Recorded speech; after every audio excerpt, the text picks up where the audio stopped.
बऱ्याच घरात बऱ्याच सासवांना असं नाही वाटत की सुनेनी बाहेर पडावं. म्हणजे बऱ्याच सासवा कामं करत असतात पण सुना कामं करत नसतात. म्हणजे आपल्याला दिसतं 80-80 वर्षाची बाई काम करते पण सून निवांत बसलीये.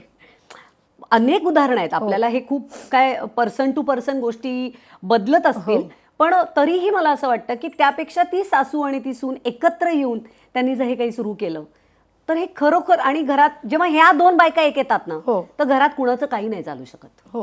आणि दुर्दैवाने आपल्याकडे तिथेच मध्ये गॅप असल्यामुळे, आणि ती मला असं वाटतं पण अलीकडच्या काळात जरा थोडंसं फरक पडलाय, पूर्वीपेक्षा खूप फरक पडलाय. आता जरा अगदी काय म्हणूयात, आजपासून मी तुझी आई हे जे एक उगाचच वाक्य पूर्वी यायचं बघ, आता तुझी आई मी, आणि वागायचं तसं कोणीच काही नाही, तर तसं नसताना आता आता तुम्हाला मैत्रीण समज, ह्यापर्यंत ते येऊन ठेपलंय. तर ते ऐकायलाही छान वाटतंय की चला एक स्टेप तर पुढे गेलो आपण त्याच्यात.